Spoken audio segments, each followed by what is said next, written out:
Antarctica পৃথিবীর সবচেয়ে শীতলতম স্থান, কিন্তু সেখানে কেউ স্থায়ীভাবে বাস করে না। তাই বিজ্ঞানী ও গবেষক ছাড়া সেই ঠান্ডার তীব্রতা আমাদের কাছে খুব একটা অনুভূত হয় না। তবে পৃথিবীতে এমন কিছু দেশ আছে যেখানে শীতের তীব্রতা এত বেশি যে সেখানকার মানুষের প্রতিদিন নতুন নতুন চ্যালেঞ্জের মুখোমুখি হতে হয়। বিশ্বের বিষয়ের আজকের এই ভিডিওতে আমরা এমন 10টি দেশের কথা বলবো যেখানে প্রচণ্ড ঠান্ডা পড়ে। এত ঠান্ডার মধ্যেও সেখানকার মানুষ কিভাবে টিকে আছে তাও আপনাদের জানাবো। পৃথিবীতে দুই ধরনের প্রাণী দেখা যায়, একটি ঠান্ডা রক্তযুক্ত এবং অন্যটি উষ্ণ রক্তযুক্ত।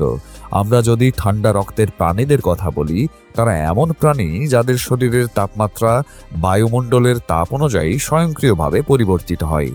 কচ্ছপ, ব্যাঙ এবং সাপ এই ক্যাটাগরিতে আসে। আর উষ্ণ রক্তযুক্ত প্রাণীদের শরীরের তাপমাত্রা সবসময় একই থাকে এবং বেঁচে থাকতে হলে তাদের শরীরের তাপমাত্রা অনুযায়ী তাদের আশেপাশের পরিবেশের তাপমাত্রা সামঞ্জস্য করতে হয়। মানুষ এই শ্রেণীতে পড়ে। সৃষ্টিকর্তা ঠান্ডা রক্তযুক্ত প্রাণীদের এমনভাবেই সৃষ্টি করেছেন, তারা তাপ বা ঠান্ডা সম্পর্কে চিন্তা করে না। কিন্তু আমরা অর্থাৎ মানুষরা উষ্ণ রক্তযুক্ত, তাই আমাদের নিজেদের ব্যবস্থা নিজেদেরকেই করতে হয়। সেজন্য আমরা শীতলতম স্থানেও বায়ুমণ্ডলকে এমনভাবে তৈরি করি যাতে আমরা সেখানে টিকে থাকতে পারি।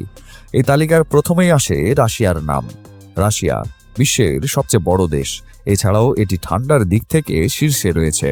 এখানে অয়মিয়াকন নামে একটি গ্রাম রয়েছে, যাকে বিশ্বের সবচেয়ে শীতল স্থান হিসেবে ঘোষণা করা হয়েছে, যেটি পৃথিবীর সবচেয়ে শীতল স্থান। এ কারণে এখানে মাত্র 800 জন লোক বাস করে এবং তাদেরও বেঁচে থাকার জন্য প্রতিদিন এক একটি চ্যালেঞ্জের মধ্যে দিয়ে যেতে হয়, কারণ সেখানে সাধারণত চাষাবাদ বা পানি পাওয়া যায় না। এখানে তাদের প্রাথমিক ও মৌলিক চাহিদা পূরণের জন্যেও সংগ্রাম করতে হয়। এই গ্রাম ছাড়াও রাশিয়ায় প্রচণ্ড ঠান্ডা পড়ে, কারণ রাশিয়া উত্তর মেরুর কাছাকাছি। উত্তর মেরু অর্থাৎ যাকে বরফের ঘর বলা হয়। এই কারণেই এত এলাকা থাকা সত্ত্বেও রাশিয়ায় মাত্র 14,51,65,000-এর কাছাকাছি মানুষ বসবাস করে। এমনিতেও রাশিয়া সবসময় আলোচনায় থাকে, কখনো রাশিয়া ইউক্রেন যুদ্ধের কারণে, আবার কখনো সরকারের কারণে। এবং সম্প্রতি সে দেশের রাষ্ট্রপতির একটি বক্তব্য বেরিয়ে এসেছে, যেখানে তিনি তার স্ত্রীকে অন্তত 8টি সন্তান নিতে বলেছেন, যাতে জনসংখ্যা বাড়ানো যায়, কারণ রাশিয়ার জনসংখ্যা বাড়ানো দরকার। একবার চিন্তা করে দেখুন এটা কতটা আশ্চর্যজনক, যেখানে আমাদের দেশসহ বিশ্বের অন্যান্য দেশে জনসংখ্যা কমাতে বলা হচ্ছে, সেখানে রাশিয়ার প্রেসিডেন্ট জনসংখ্যা বাড়াতে বলছেন। এখন আসি পরবর্তী শীতলতম দেশের কথায়, যার নাম গ্রিনল্যান্ড। গ্রিনল্যান্ড অর্থাৎ ডেনমার্ক। এখানে তাপমাত্রা -69.60 ডিগ্রি সেলসিয়াসে পৌঁছে যায়। গ্রিনল্যান্ড নামটি এই দেশের সাথে খাপ খায় না, কারণ এখানে শুধু নামের মধ্যেই সবুজ রয়েছে। আর কেউ যদি আমাকে গ্রিনল্যান্ডের নাম রাখতে বলে, তাহলে আমি এর নাম রাখবো স্নোল্যান্ড, কারণ এখানে সবুজ তো কিছুই নেই, বরং পুরো এলাকা তুষারে ঢাকা। তাই এর নাম স্নোল্যান্ড হওয়া উচিত ছিল। এছাড়া বিশ্বের শীতলতম স্থান রাশিয়ায় পাওয়া গেলেও গ্রিনল্যান্ডকে বিশ্বের শীতলতম দেশ হিসেবে বিবেচনা করা হয়, কারণ 1991 সালে এখানে -69.6 ডিগ্রি সেলসিয়াস তাপমাত্রা রেকর্ড করা হয়েছিল। আসলে গ্রিনল্যান্ড আর্কটিক সার্কেলে রয়েছে, তাই এখানে এত ঠান্ডা। কিন্তু আগে যেখানে গ্রিনল্যান্ডের ঠান্ডা মানুষের জন্য সমস্যা ছিল, সেখানে আজ দ্রুত বরফ গলে যাওয়ায় মানুষের জন্য উদ্বেগের কারণ হয়ে দাঁড়িয়েছে, কারণ জলবায়ু পরিবর্তন ও দূষণের প্রভাব গ্রিনল্যান্ডে দৃশ্যমান হচ্ছে। যাই হোক, এটা পরিবেশের ব্যাপার। এছাড়া গ্রিনল্যান্ড খুবই অদ্ভুত দেশ, কারণ গ্রীষ্মকালে এখানে 22 ঘন্টা সূর্যের আলো পাওয়া যায়, কিন্তু শীতকালে 3 ঘন্টাও সূর্যের আলো ঠিকমতো দেখা যায় না। নাম্বার 3-এ রয়েছে আইসল্যান্ড। আইসল্যান্ড নামটি পুরোপুরি ফিট করে, কারণ এটি আসলেই আইসল্যান্ড। এখানে সবসময় সর্বত্র তুষার থাকে।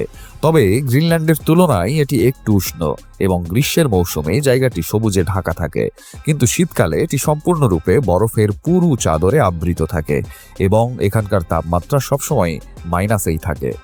আমাদের তালিকার পরবর্তী চতুর্থ শীতলতম দেশ কানাডা। এখানকার তাপমাত্রা -63 ডিগ্রি সেলসিয়াস পর্যন্ত চলে যায়। কানাডা বিশ্বের দ্বিতীয় বৃহত্তম দেশ, তবে এখানেও প্রচণ্ড ঠান্ডা, কারণ এখানে শীতকাল জুড়েই তুষারপাত হয় এবং গড় তাপমাত্রা -40 ডিগ্রি সেলসিয়াস থাকে। উত্তর মেরুর কাছে হওয়ায় এখানে এত ঠান্ডা। যাই হোক, এখানে এত ঠান্ডা হওয়ার একটা কারণ হলো প্রবল ঠান্ডা বাতাস বয়ে চলে। এই প্রবল ঠান্ডা বাতাস এখানকার ঠান্ডাকে আরো অসহনীয় করে তোলে। আমাদের তালিকার পরবর্তী পঞ্চম শীতলতম দেশ মার্কিন যুক্তরাষ্ট্র। আমেরিকার অভ্যন্তরে -62°C নিচে তাপমাত্রা দেখা যায়, যা আয়তনের দিক থেকে বিশ্বের তৃতীয় বৃহত্তম দেশ এবং শক্তির দিক থেকে বিশ্বের 1 নম্বর দেশ। এছাড়া বিশ্বের শীতলতম দেশের তালিকায় রয়েছে এটি। তবে আলাদা ব্যাপার যে সারা দেশে শীত নেই, এখানে বিভিন্ন জায়গায় বিভিন্ন তাপমাত্রা পাওয়া যায়। তবে এর একটি রাজ্য হলো আলাস্কা। এখানে সবচেয়ে বেশি ঠান্ডা, যেখানে প্রায় সবসময় তুষারপাত হয় এবং তাপমাত্রা 0°-র নিচে থাকে। নাম্বার 6 রয়েছে ফিনল্যান্ড। এখানকার তাপমাত্রা -51°C পর্যন্ত চলে যায়। ফিনল্যান্ড এটি স্ক্যান্ডিনেভিয়া দেশগুলোর একটি অংশ। যদিও 3টি স্ক্যান্ডিনেভিয়ান দেশই শীতল, তবে ফিনল্যান্ড, যা ইউরোপের উত্তরাঞ্চলে অবস্থিত, দেশটি খুব বিপজ্জনক এবং দীর্ঘ শীত প্রধান হওয়ার পাশাপাশি সারা দেশ জুড়ে তুষারপাত হয়, যার কারণে এখানকার বাসিন্দাদের নানা সমস্যায় পড়তে হয়। কিন্তু এত ঠান্ডা থাকা সত্ত্বেও ফিনল্যান্ড পর্যটনের জন্য একটি আকর্ষণীয় স্থান, কারণ এখানে দেখার মতো অরোরা অস্ট্রালিস এবং বোরিয়ালিস এটিকে বেশ বিখ্যাত করে তোলে। তবে আরেকটি বিষয় আছে, এদেশে যতই শীত পড়ুক না কেন এবং মানুষকে বেঁচে থাকার জন্য যতই সংগ্রাম করতে হোক না কেন, কিন্তু মানব জীবন এবং ভালো ব্যবসা ও রাজনীতি সংক্রান্ত সব সূচক প্রতিবেদনে কোথাও না কোথাও শীর্ষ 3-এ ফিনল্যান্ডের নাম অবশ্যই উঠে আসে। নাম্বার 7-এ রয়েছে নরওয়ে। এখানকার তাপমাত্রা -51°C পর্যন্ত দেখা যায়। নরওয়ে ইউরোপীয় মহাদেশের একটি দেশ এবং উত্তর মেরুর নিকটবর্তী হওয়ার কারণে এটি খুব ঠান্ডা থাকে। এছাড়াও তুষারময় পাহাড় এবং হিমবাহ এখানে পাওয়া যায়। তবে ঠান্ডা সত্ত্বেও নরওয়ে বেশ বিখ্যাত, কারণ এখানে সূর্য অস্ত যায় না এবং এখানে প্রায় 22 ঘন্টা সূর্য দেখা যায়। যাই হোক, নরওয়ে সম্পর্কে বলা হয় যে এখানে রাত মাত্র 40 মিনিট থাকে, কিন্তু এতক্ষণ সূর্যের আলো থাকা সত্ত্বেও এখানে প্রচণ্ড ঠান্ডা। মাঝরাতেও এখানে সূর্যের আলো জ্বলে, তাই নরওয়েকে মধ্যরাতের সূর্যের দেশ বলা হয়। এখানে মে থেকে জুলাইয়ের মধ্যে প্রায় 76 দিন সূর্য অস্ত যায় না। আমাদের তালিকার পরবর্তী 8ম শীতলতম দেশ কাজাকিস্তান। এখানকার তাপমাত্রা -57°C পর্যন্ত চলে যায়। কাজাকিস্তান বিশ্বের শীতলতম দেশগুলোর মধ্যে অন্তর্ভুক্ত। যদি আমরা এর অবস্থান সম্পর্কে বলি, এটি এশিয়ার একটি অংশ এবং মানচিত্রে বিশ্বের বৃহত্তম দেশ রাশিয়ার ঠিক নিচে। যদিও 1991 সালের আগে এটি সোভিয়েত ইউনিয়নের একটি অংশ ছিল, কিন্তু বর্তমানে এটি বিশ্বের মানচিত্রে নিজস্ব জায়গা করে নিয়েছে। যাই হোক, এই দেশে খুব ঠান্ডা তাপমাত্রা পাওয়া যায় এবং এর বেশিরভাগ অংশ সর্বদা তুষারে আবৃত থাকে। এ কারণেই এখানে জনসংখ্যা খুব কম এবং এখানকার মানুষের কাজও নেই। শীতের দিক থেকে পরবর্তী দেশ চীন। জনসংখ্যার দিক থেকে বিশ্বের বৃহত্তম দেশ, যা বিশ্বের 4র্থ বৃহত্তম দেশ। এছাড়া এখানে ঠান্ডাও প্রচণ্ড। এখানকার তাপমাত্রা -55°C পৌঁছে। সেই সাথে শীতকালে প্রবল বাতাস বয়ে যাওয়ায় এটিকে আরও ঠান্ডা করে দেয়, যা এখানকার মানুষের জীবনযাত্রাকেও প্রভাবিত করে। এমন নয় যে সমগ্র চীনেই এই ধরনের ঠান্ডা পাওয়া যায়। প্রকৃতপক্ষে উত্তর পূর্ব চীনে শীতকাল আরও ঠান্ডা এবং কঠোর, কারণ এখানে প্রবল বাতাস বয়ে যায়। আমরা যদি চীনের শীতলতম স্থানের কথা বলি, তবে চীনের মোহে শহরে সর্বনিম্ন তাপমাত্রা -55°C দেখা যায়। এই তালিকার শেষ অর্থাৎ 10ম দেশ হল মঙ্গোলিয়া, যেখানে তাপমাত্রা -55°C পৌঁছে যায়।